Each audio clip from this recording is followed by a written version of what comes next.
우리는 살면서 누군가와 함께 하기를 원하는 삶을 살고 있습니다. 그래서 사람은, 인간은 혼자 사는 것이 아니라 함께 가는 삶을 사는 거죠. 그래서 사람 인자도 그렇고 또 사람이라고 하는 존재가 사회적인 동물이다고 하는 것처럼 우리는 혼자 있는 것보다 함께 가기를 원합니다. 그런데 누구와 함께 가는 것이 좋으냐, 누구와 함께 하는 것이 행복한가 하는 것은 우리들이 경험하는 것처럼 내가 좋은 사람, 또 함께 있으면 행복한 사람, 또 함께하면 편안한 사람과 우리는 같이 가기를 원하죠. 왜냐하면 이것은 하나님께서 우리를 창조하실 때 처음 세상이 그런 세상이었기 때문에 그랬습니다. 처음 세상, 에덴 동산의 삶을 오늘 한번 생각해 보면 에덴 동산은 하나님과 함께하는 동산입니다. 또한 하나님이 함께 계시는 동산입니다. 그래서 에덴의 삶은, 에덴의 동산은 하나님과 동행하는 삶이다, 그렇게 말할 수 있습니다. 그리고 하나님과 동행할 때 어떤 일이 일어나냐? 바로 우리의 삶이 만족을 누리고 또 우리의 삶이 평화를 누리는 그런 삶이 될 수 있습니다. 바로 이 에덴의 삶 속에서 오늘 특별히 하나님이 천지를 창조하시면서 오늘 9절부터 13절의 말씀을 우리가 읽었습니다마는 창세기 1장 전체 내용을 다 우리가 읽다 보면 처음의 세상, 하나님이 창조하신 아름다운 세상은 바로 하나님이 보시기에 좋았다라는 것을 우리는 발견할 수 있습니다. 하나님이 보시기에 좋은 세상을 만드는 것. 지금 많은 세상의 사람들은 좋은 세상을 만들겠다고 외칩니다.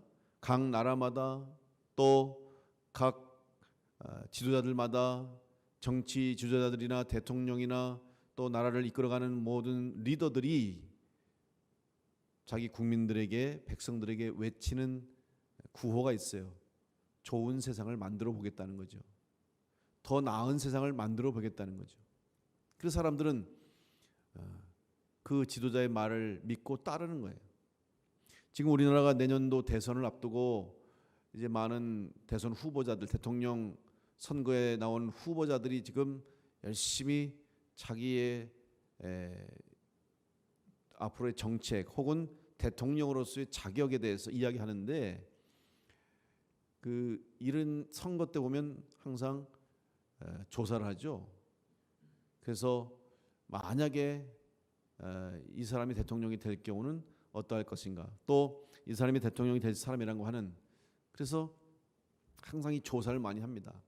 그런데 요즘 특별한 조사가 하나 있는 거 봤어요. 그 호감도 조사를 하더라고요. 보통 그 전에는 이제 선거를 할 경우에 아니면 투표를 할 경우에 얼마나 당선될 확률이 높으냐 이런 것들을 이제 비교하는데 그 중에 하나 호감도 조사하는 걸 제가 봤어요. 아마 여러분들 뉴스에서 보셨을 겁니다. 이 사람이 대통령이 될 경우에 난 좋겠냐 나쁘냐 그건 묻는 거죠. 쉽게 얘기하면 나는 이 사람이 대통령이 되면 참 좋겠다. 호감도가 묻는 경우가 있어요. 왜냐하면 사람의 호감에 따라서 그 사람이 함께 하는 것, 그 사람이 대통령으로서 우리나라의 또 지도자로서 같이 함께 하기를 원한다 하는 그 마음이 얼마나 가까우냐 뭐냐를 이제 한번 평가해 보는 것이겠죠. 누군가 묻습니다. 어떤 여행이 가장 행복한 여행이고 또 어떤 여행이 가장 가고 싶은 여행이냐? 그러면 물론 혼자서 가는 여행도 있습니다만은 여행은 함께 하는 여행이 많은데 내가 가장 사랑하는 사람, 내가 좋은 사람과 함께하는 여행이 가장 행복한 여행이다. 다시 말하면 누구와 함께 하느냐에 따라 달라지는 거죠. 음식도 어떤 음식이 제일 맛있는 음식입니까? 가장 사랑하는 사람과 내가 좋아하는 사람과 먹는 음식이 가장 행복한 아름다운 음식이죠. 맛있는 음식이죠. 하나님께서 이 땅을 창조하시고 하시는 말씀이 반복적으로 나오는 말씀이 있죠. 그럼 창세기 1장을 읽어보시면 하나님이 순서대로 다 만드십니다. 만드시고 마지막에 꼭 하시는 말씀이 바로 하나님이 보시기에 좋았더라. 이 말씀을 반복하신 거예요. 결국 하나님이 창조하신 세상은 하나님이 보시기에 좋은 세상입니다. 그래서 사람들은 지금 에덴을 회복해야 된다. 또 파괴된 이 땅, 또 이 땅이 무너져 가고 있고 또 많은 죄와 악으로 많은 사람들이 힘들어하고 괴로워하고 고통스러워하는 이 세상을 좋은 세상으로 만들겠다고 지도자들이 외치는데 그 좋은 세상 바로 회복하겠다는 거예요. 만들겠다는 건데 만드는 게 아니라 원래의 모습으로 사실은 회복하는 겁니다. 다시 찾는 거죠. 에덴 동산, 아담이 잃어버린 낙원, 아담이 추방된 그 땅을 다시 찾는 것이 오늘 우리의 인생의 목적이라고 할 수 있습니다. 하나님은 처음 창조하시고 다 보시기에 좋았다 좋았다라고 말씀하셨는데 한 가지 좋지 않은 것이 있습니다. 창세기 2장 18절 말씀을 보시면 한번 찾아볼까요? 여러분 이 시간 성경책 좀 한번 다 펴시고 혹시 성경책도 안 펴고 예배 드리신 분 있으면 좀 펴십시오.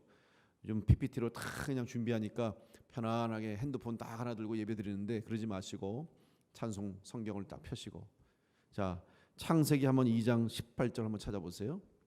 창세기 2장 18절 자 함께 우리 한번 같이 읽어보겠습니다. 여호와 하나님이 이르시되 사람이 혼자 사는 것이 좋지 아니하니 내가 그를 위하여 돕는 배필을 지으리라. 여러분 한 가지 하나님 보시기에 좋지 않은 것이 있다고 기록되어 있는데 그게 뭡니까? 사람이 혼자 사는 것이 좋지 않다 그랬어요. 인간은 만들어질 때부터 창조될 때부터 혼자 있는 것이 좋지 않게 여기셔서 돕는 배필을 보내주신 거예요. 그래서 이제 가정을 이루어 주셨고 이것은 단순히 부부의 관계뿐만 아니라 더 폭을 넓혀서 우리는 하나님이 창조하신 피조물로서 함께 하는 세상을 만드는 것이 하나님의 창조의 목적을 이루어드리는 거예요. 이것은 인간과 인간과의 관계와 또한 인간과 피조물의 관계에서도 마찬가지고 또 이 땅의 모든 하나님이 창조하신 자연과도 마찬가지고 우리는 함께 가는 인생, 함께 가는 삶을 살 때 다시 말하면 동행하는 삶을 살 때 하나님이 보시기에 좋은 삶을 살게 되는 거예요. 사랑하는 우리 충주 남북의 성도 여러분, 여러분 하나님이 보시기에 좋은 삶을 살아갈 수 있도록 하나님이 보시기에 좋은 인생 될 수 있도록 늘 하나님과 동행하는 성도를 될 수 있기를 간절히 축복합니다. 하나님과 동행할 뿐만 아니라 여러분은 이 땅 가운데 살면서 우리는 다른 누군가와 함께 하는 거예요. 가장 먼저는 나의 가족들이죠. 그리고 나의 친구들, 나의 이웃들, 또 동료들 함께 하는 사람이 중요한 거예요. 그래서 여러분 누구를 만나느냐, 누구와 함께 하느냐가 우리 인생에 큰 영향을 미치는 것을 우리는 잘 알고 있습니다. 그래서 만남의 축복, 만남의 중요성을 강조하는 것이죠. 누구와 동행하는 것이, 누구와 함께 하는 것이 얼마나 우리에게 큰 영향을 미치는가를 우리는 잘 알고 있습니다. 그렇다면 오늘 우리는 과연 내 곁에 누가 있는가를 생각해야 됩니다. 여러분 곁에는 좋은 사람이 있을 수 있도록 또 좋은 만남이 있을 수 있도록 늘 기도하십시오. 저는 기도하는 여러 가지 기도의 제목이 있습니다만은 제가 빼놓지 않고 꼭 기도하는 제목이 있어요. 그것은 바로 하나님 좋은 사람들을 만나게 해주시고 제가 목회하는 동안에 하나님 저에게 좋은 동역자를 주시고 좋은 주의 성도들을 허락하시고 또한 주님의 뜻을 이룰 수 있도록 필요할 때마다 주님이 돕는 자들을 보내셔서 주님의 뜻을 이루게 해달라고 저는 빼놓지 않고 기도합니다. 왜냐하면 저 혼자 할 수가 없어요. 목회도 목사 혼자 하는 게 아니잖아요. 우리 장로님들을 하나님 보내주시고 또 세워주시고 우리 성도들을 여러분을 세워주시고 우리 교회 저를 보내주셨고 또 여러분을 함께 보내주셔서 함께 우리가 주님의 몸된 제단을 이루어가며 우리 교회를 통해서 하나님의 뜻을 이루도록 하나님이 보내주셨기 때문에 우리가 이 땅에서 복된 그리스도인의 삶을 사는 겁니다. 그래서 좋은 성도가 되고 저는 좋은 목사가 되고 좋은 동역자가 되는 거예요. 우리 위에 부목사님들, 전사님들, 직원들이 있는데 제가 얼마나 감사한지 몰라요.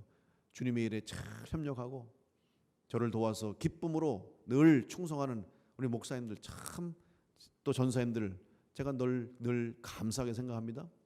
돕는 자를 보내주셔서 주님의 일을 하는 거예요. 돕는 자들이 있는 거예요. 우리 장로님들도 주님께서 우리 교회 장로님 세우셔서 제 목회를 함께 돕는 거예요. 근데 우리 장로님들이 잘 도와주시니까 제가 목회하는데 행복해요. 목회하는데 불편함이 없어요. 목회하는데 참 어려움이 있는 목사님들 많이 보는데 저는 참 감사합니다. 여러분 누구와 함께 하느냐가 중요한 거예요. 가장 중요한 것은 이제 사람이 참 중요한데 함께하는 사람도 중요한데 여러분 아무리 좋은 사람이 있고 아무리 사람들이 많이 있어도 하나님을 떠난 자가 되면 그 인생은 불행한 인생이 되는 거예요. 그래서 먼저 우선적으로는 먼저 하나님과 동행할 수 있도록 여러분이 하나님과 동행하는 성도 에덴 동산에서처럼 하나님을 떠나지 않는 사람, 하나님과 동행하는 하나님의 자녀가 될 때 우리 인생이 복된 인생이 될 줄로 믿습니다. 내 곁에 누가 있는지를 보십시오. 내 곁에 누가 있는지를 보세요.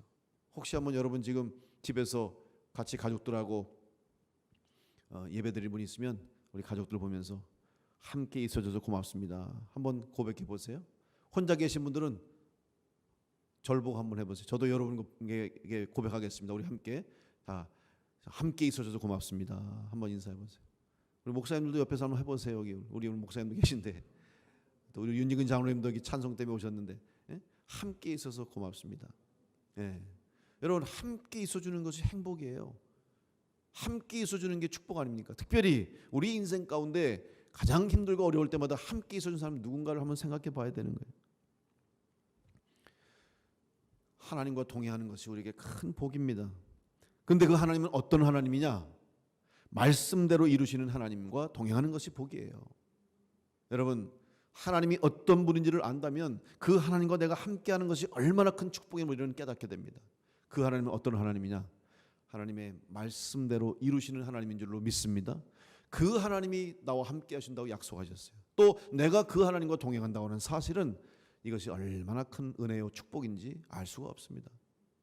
여러분 예전에 아마 우리 성도님들이 이런 게임을 해본 경험이 있을 거예요. 저도 청소년 시절에 중고등부 학생의 시절에 그때는 참 모여서 옹기종기 이렇게 게임을 했어요. 요즘은 아이들마다 핸드폰에 들려놓고 막 그냥 뭐 인터넷 게임하고 핸드폰 게임하고 사실 대화도 하지 않고 얼굴도 안 보고 그러는데 좀 어떻게 보면 비인간적이 돼가는 것 같아요. 그런데 저희 때는 뭐예요? 다 그냥 모여서 그냥 얘기하고 게임하고 뭐 그러면서 깔깔깔 웃고 재밌게 지냈던 기억이 납니다. 그 게임 중에 하나님이 가라사다는 게임이 있어요.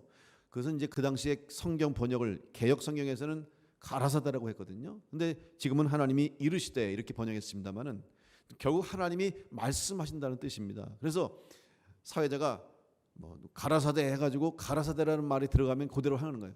뭐 하나님이 가라사대 오른손을 들어라 그러면 오른손 들어야 되는 거예요. 그런데 가라사대라는 말을 빼고 뭐 오른손 들어라 그런데 딱 들면은 그 사람은 걸린 거죠. 이 게임의 의미는 하나님의 말씀이 그대로 이루어지고 하나님 말씀대로 이루어진다라고 하는 그런 어떤 성경 말씀을 가지고 만든 게임이죠. 여러분 하나님이 말씀하시면 그대로 이루어질 줄로 믿습니다. 이 성경에 기록된 하나님의 모든 말씀이 반드시 이 땅 가운데 이루어지게 될 줄로 믿습니다. 이 믿음 가지고 우리가 살아가야 되는 거예요. 그리고 이 말씀을 이루시는 하나님이 나와 함께 동행하신다는 이 사실, 여러분 이것이 가장 큰 축복인 줄로 믿습니다. 오늘 여러분의 삶에 혹시 주변에 아무도 없습니까? 내 곁에 아무도 없다고 생각하십니까? 아닙니다. 하나님이 여러분과 함께 계시고 그 하나님은 말씀하신 대로 모든 것을 이루시는 하나님인 줄 믿고 하나님과 동행하는 성도가 되시길 간절히 축원합니다. 성경의 축복의 사람들 보세요. 성경의 많은 인물들 보세요. 다 누굽니까? 하나님과 동행할 뿐만 아니라 하나님의 말씀을 믿고 말씀대로 살았던 사람들이 다 축복의 사람들이에요. 아브라함, 이삭, 야곱, 노아, 모세, 여호수아, 수많은 선지자들, 예언자들 다 보세요. 하나님의 말씀을 믿고 또 하나님의 말씀을 귀하게 여겼기 때문에 그들이 쓰임 받았어요. 그 사람들이 잘나서가 아닙니다. 그 사람들이 위대해서가 아니에요. 부족하지만 어리석지만 미련하지만 그럼에도 불구하고 하나님의 말씀을 귀히 여기고 하나님의 말씀을 순종하고 말씀대로 살 때 그들의 삶에 은혜와 복이 임했던 거예요. 그 은혜와 복이 뭐냐? 하나님 말씀이 이루어진 거예요. 그게 복이에요. 그 사람들이 잘해서 복을 받은 게 아니에요. 사실은 그 사람들이 노력하고 수고하고 애써서 얻은 게 아니라 하나님 말씀대로 사니까 은혜를 받고 그게 복이 된 거죠. 하나님 말씀이 그만큼 귀하다는 거죠. 여러분 유대인들은 소원이 있답니다. 특별히 외국에 사는 흩어져 살아가는 많은 지금 세계 각국의 유대인들이 많습니다. 근데 그들이 소원이 뭐냐면 죽으면 조국에 묻히는 게 소원이에요. 근데 뭐 그거 쉽지 않잖아요. 외국에 살다가 죽어서 장례를 지내고 다시 조국으로 돌아오려면 그 비용이 만만치 않습니다. 비행기를 띄어서 비행기로 시신을 운구해야 되고 그 비용이 상당히 많이 들어가요. 그런데 경제적으로 능력 있는 사람들은 그걸 하는 거예요. 왜? 그들의 소원은 예루살렘에 묻히는 거예요. 예루살렘에 묻히는 게 소원이에요. 지금 그래서 유대인들의 묘지, 예루살렘의 유대인 감람산에 보면 유대인 묘지가 있습니다. 여러분 성지순례 가보시면 예루살렘 성벽을 탁 찍었는데 그 앞에 그 감람산이 보이는데 거기 보면은 성벽 주변에 다 묘지예요. 예, 돌로 된 그냥 그 석산에 묘지가 얼마나 많은지 몰라요. 이게 왜 그러냐면 하나님 말씀을 그들이 믿기 때문에 그 소원을 이루는 거죠. 소원대로 되기를 원하는 거예요. 그래서 감람산에 유대인의 묘지가 있는데 그 묘지에 묻히려면요 돈이 얼마나 드냐면 미화로 한 3만 불 정도, 그러니까 우리나라 돈으로 한 3,500만 원 정도가 있어야 거기 묻히는 거예요. 비싸죠. 비행기값 빼고 비행기를 오려면 또 뭐 1,000만 원씩밖에 들잖아요. 그거 다 빼고 유대인 묘지를 구성하고 사고 장례하는 데만 3,500만 원이 드는 거예요. 그리고 거기에 묻히길 원합니다. 왜 그런지 아십니까? 하나님 말씀에 마지막 메시아가 오시고 주님이 다시 이 땅에 오실 때 다 부활한다고 그랬거든요. 그래서 거기에서 예루살렘 성으로 우리 주님이 제일 먼저 오실 거, 또 그 거룩한 성에 오실 것을 믿기 때문에 그들은 다 그 예루살렘의 감람산의 묘지에 묻히길 원하는 거예요. 근데 얼마나 안타까워요. 그 말씀을 믿으면서 왜 예수 그리스도를 믿지 않냐 이거죠. 그들은 여전히 지금도 메시아를 기다려요. 예수님을 메시아로 인정하지 않잖아요. 온전한 하나님의 말씀을 믿지 못하는 참 모습을 보게 됩니다. 근데 그들이 무덤에 이제 그 유대인의 그 공동묘지 가보면 특이한 걸 발견할 수 있어요. 다 석관으로 해서 이렇게 이제 무덤이 있는데 그 무덤마다 보면 돌이 올려져 있어요. 무덤 위에 돌이 막 조그마한 조약돌 같은 게 돌들이 막 올려져 있어요.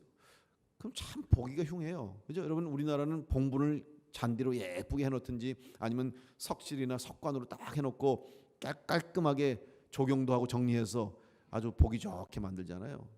대부분의 나라가 그렇죠. 그리고 거기다가 꽃을 갖다 놓든지 조화를 갖다 놓죠. 그런데 이스라엘 유대인들은 돌을 관유해 놓고 돌을 무덤 위에 놔요.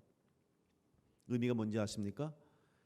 꽃은 시들 수밖에 없고 꽃은 언젠가는 죽는다. 영원하지 않다. 그러나 돌은 영원하다. 돌은 사라지지 않죠. 여러분 돌은 영원하잖아요. 그래서 하나님께서 이스라엘 백성들을 가나안에 들어가게 하실 때 요단강을 건널 때에도 요단강 한가운데 있는 돌을 들어서 하나님이 기억하게 하셨어요. 변치 않게 영원한 하나님의 약속을 기억하라는 것이죠. 그래서 그들은 지금도 유대인들은 무덤 위에 가서 조문을 가면 돌을 하나씩 얹어놓고 가는 거예요. 그 무덤가에 가서 기도하고 또 돌을 얹어놓고, 이 돌을 얹어놓는 이런 행위를 히브리어로 쯔로르라고 해요. 쯔로르라고 하는데 쯔로르의 어원의 뜻이 뭐냐면 묵다라는 뜻이 있다는 겁니다. 묵다가 뭐냐면 함께 한다는 거잖아요. 그러니까 돌을 얹어놓으면서 나는 당신과 영원히 함께합니다. 나는 당신과 묶인 관계입니다. 당신을 떠나지 않겠습니다. 언제나 영원히 함께합니다. 그런 의미로 돌을 얹어놓는다는 거죠. 여러분 오늘 우리가 하나님의 말씀을 믿는다면, 하나님의 말씀과 동행하는 성도가 된다면 우리는 하나님과 함께 이 땅을 걸어갈 뿐만 아니라 영원한 나라에 이르기까지 우리는 하나님과 동행하는 성도의 삶을 살게 될 줄로 믿습니다. 그런 성도가 되기 위해서는 하나님의 말씀을 먼저 믿고 하나님 말씀에 의지해 살고 하나님 말씀대로 사는 성도가 되어야 할 줄로 믿습니다. 오늘 내가 누구와 함께 하느냐? 지금 여러분과 함께 하는 사람이 누구인가? 우리는 잘 생각해야 됩니다. 무엇보다도 함께 하나님의 말씀을 믿을 수 있는 사람, 함께 하나님의 말씀을 믿고 하나님을 예배하는 자가 함께 할 수 있도록, 그래야 우리의 삶이 온전하고 완전하고 행복할 수 있어요. 아직도 내 가족들이, 내 자녀들이, 나와 함께하는 사람들이 하나님을 알지 못하고 온전히 하나님을 믿지 못한다면 여러분 기도하시고 함께 예배할 수 있고 함께 하나님의 말씀을 믿고 그 말씀대로 이루시는 하나님과 동행하는 우리 가족들, 또 이웃들, 사랑하는 사람들 될 수 있도록 함께 말씀 안에서 동행하는 여러분의 삶과 인생 되시길 간절히 축복합니다. 더 나아가서 우리는 함께하는 삶을 살 때 어떤 사람들과 함께 우리 인생을 걸어나가야 되냐 하면 바로 하나님의 생명의 역사에 동참하는 사람들과 함께 해야 되는 거예요. 창세기로 시작해서 요한계시록까지 성경의 모든 내용 보세요. 하나님의 구원의 역사라고 그랬습니다. 예수 그리스도 통한 구속의 역사죠. 근데 그 구속의 역사의 핵심이 뭡니까? 예수 그리스도의 십자가의 보혈로 구원하는 거예요. 다시 말하면 살리는 거예요. 생명입니다. 여러분, 생명이 하나님의 구원의 핵심이죠. 생명을 살리는 일, 생명의 역사가 오늘 우리들의 역사요, 교회의 역사요, 우리 성도들의 역사가 될 줄 믿습니다. 그래서 우리는 살리는 일에 힘써야 되는 거예요. 죽이는 일을 해서는 안 되죠. 해치는 일을 해서는 안 돼요. 살리는 일을 해야 돼요. 돕는 일을 해야 되고 용기를 주는 일을 해야 되고 격려하는 일을 해야 되는 거예요. 그래서 여러분 주변에 우리와 함께하는 사람들이 부정적인 생각 가진 사람은 멀리 하셔야 돼요. 안 좋은 생각, 다른 사람을 해치는 생각, 다른 사람을 괴롭히려는 사람들, 다른 사람의 해코지 하는 사람들은 여러분 그건 하나님이 기뻐하시지 않아요. 하나님이 원하시는 사람은 살리는 생명의 역사를 이루어가는 삶이 되는 거죠. 그래서 오늘 교회는 바로 세상을 살리는 일을 해야 되는 거죠. 세상을 살리고 영혼을 살리고 이 땅을 살리는 일을 우리 교회가 해야 되는 것이고 우리 성도들이 여러분이 우리가 해야 하는 거죠. 노벨상의 창시자였던 알프레드 노벨이 있습니다. 스웨덴의 출신의 과학자요, 또 발명가인데 이 사람이 다이너마이트를 발명했습니다. 이게 엄청난 발명이죠. 화학약품 통해서 큰 폭발력을 가진 물질을 개발했죠. 근데 이것으로 큰 부를 얻었습니다. 큰 돈을 얻었어요. 이 폭발력이 뭐 어마어마하잖아요. 그러니까 이것이 쓰이는 범위가 상당히 많습니다. 근데 한 번은 그가 프랑스에 여행을 가 있었습니다. 1888년도에 프랑스에 여행을 가서 아침에 호텔에서 일어나서 신문을 봤는데 신문에 대문짝만하게 자기 기사가 나는 거예요. 타이틀이 이렇습니다. 세계 최초로 다이너마이트를 발명한 알프레드 노벨 사망. 자기는 지금 프랑스 살아있는데 자기가 죽었다는 부고가 신문에 크게 난 거예요. 이게 뭐 어찌된 일인가 봤더니 늦게서 소식을 들었는데 자기 형이 죽은 거예요. 근데 그 기자가 잘못 착각했어요. 형이 죽은 거를 이 알프레드 노벨이 죽은 줄 알고 기사를 썼는데 이 노벨이 충격을 받았는데 그 기사에 뭐라고 써있었냐면 세계 최초로 다이너마이트를 발명한 알프레드 노벨 사망한 그 알프레드 앞에 수식어가 붙었는데 그 수식어가 죽음의 상인이라는 수식어가 붙은 거예요.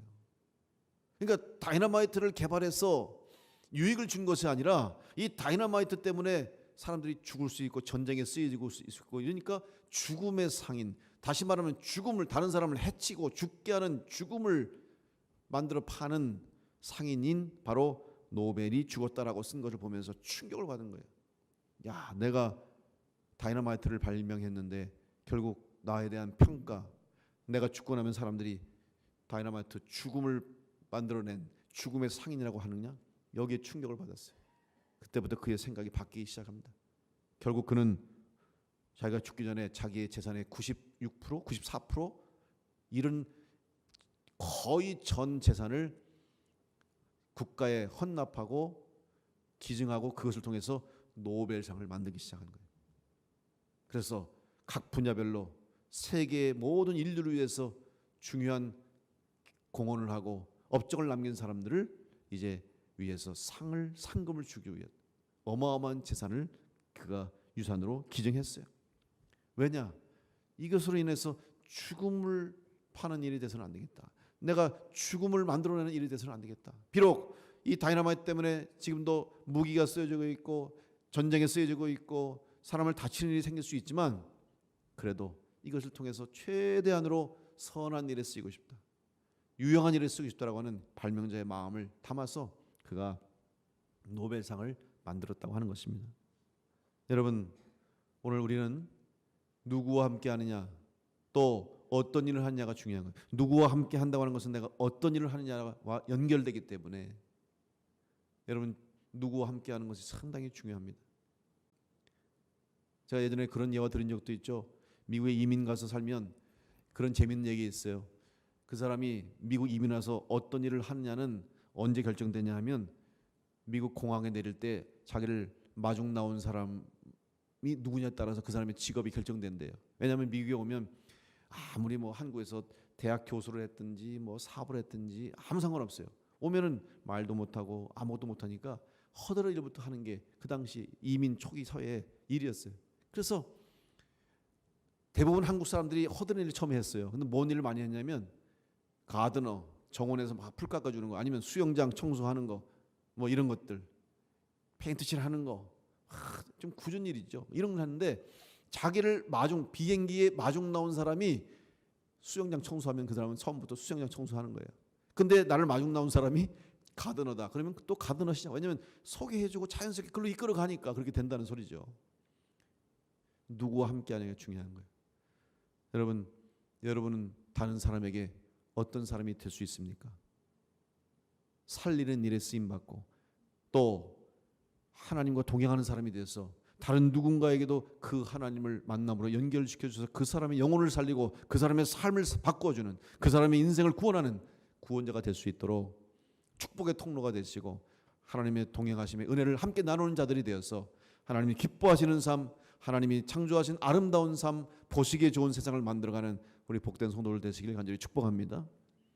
이번 한 주도 우리가 지금 코로나 때문에 사람 만나는 게 상당히 어렵습니다만은 여러분이 만나는 사람마다, 또 여러분이 관계하는 사람마다, 여러분이 대하는 사람마다 여러분 때문에 그 사람의 인생이 하나님을 만난 사람으로 변화될 수 있도록, 여러분 때문에 그 사람의 삶에 생명이 들어갈 수 있도록, 여러분 때문에 그 사람의 인생 가운데 살아나는 역사가 있을 수 있도록, 먼저 우리가 하나님과 동행하는 성도가 되어서 살리는 일에 쓰임받는 복된 성도를 되시길 간절히 축복합니다.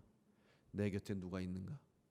내 곁에 어떤 사람이 있는가를 생각하시고 가장 먼저 내 곁에 하나님이 늘 동행하실 수 있도록, 늘 하나님과 동행하는 성도가 되어서 보시기에 좋았다라고 하는 말을 듣고 보시기에 좋은 아름다운 여러분의 삶과 인생 될 수 있도록 주님과 동행하는 이번 한 주 되시고 영원토록 이 땅 가운데 사는 동안 주님과 함께 동하여 승리하는 복된 성도를 다 될 수 있기를 간절히 축원합니다. 기도하겠습니다.